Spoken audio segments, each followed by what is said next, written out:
nessa aula vamos estabelecer um pouquinho do que é as linhas de força, certo?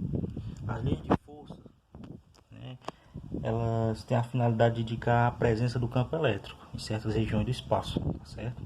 Então é uma forma geométrica de representá-las.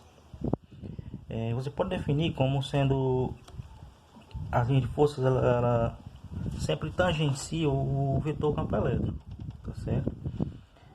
E por convenção elas são orientadas no mesmo sentido do vetor campo elétrico, a carga positiva, né? Carga fonte do campo positivo está gerando um campo de afastamento, né? Então esses vermelhinhos aí são as linhas de força. E a carga negativa, né? As linhas de força são de aproximação, por devido ter uma carga negativa, tá ok? Então se nós tivermos duas partículas eletrizadas, né, de sinais opostos, como é que fica as linhas de força dela? Tá aqui, ó. Sempre saindo da positiva e chegando na negativa. Então você, quando tem essas duas partículas carregadas o mesmo sistema, as linhas de força sempre saem da positiva e se fecham na negativa, tá certo?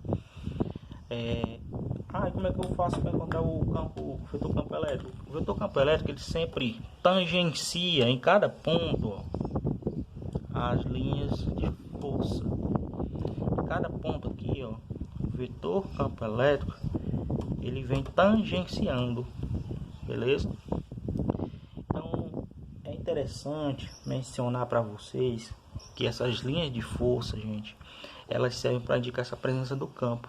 Quanto mais concentradas elas estiverem, ou seja, mais próximas, maior é a intensidade do campo elétrico, tá certo? Então, se nós temos assim, ó, uma configuração no espaço de linhas de força representando aí um campo elétrico, né? Nós temos o seguinte, ó, nessa região aqui, como as linhas de forças estão mais próximas, a intensidade do campo elétrico aqui é maior do que aqui, ó. Tem um outro ponto aqui, ó, um ponto B aqui, e aqui um ponto A dentro dessa concentração. Então o campo elétrico aqui em A é maior, tem uma maior intensidade do que aqui em B. Por quê? Porque as linhas de forças aqui estão mais concentradas, certo? Então quanto maior a densidade das linhas de força, maior a intensidade do campo elétrico, ok?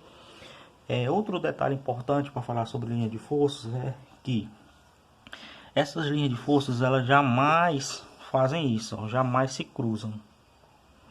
Se elas se cruzassem, nós teríamos o que? Nós teríamos aqui um ponto no espaço representado, ó, por um campo 1 e um ponto aqui do espaço representado por um campo 2. Ó. O que quer dizer isso fisicamente para a gente?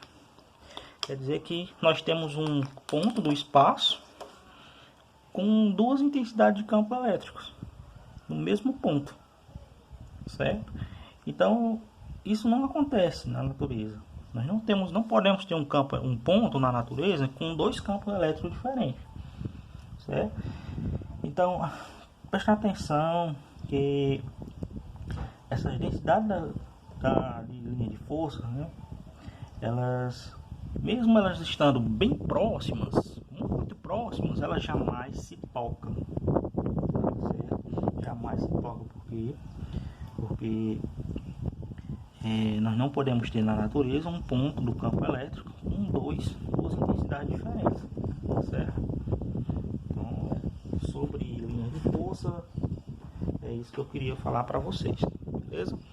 Que a linha de força na carga positiva é saindo, das linhas de força na carga negativa é chegando, certo? Observando sempre a mesma orientação do campo elétrico, do vetor campo elétrico.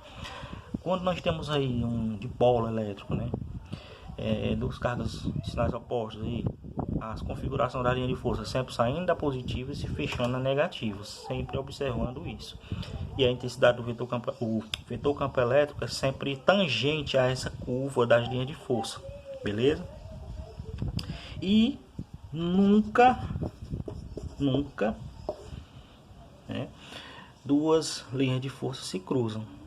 Por quê?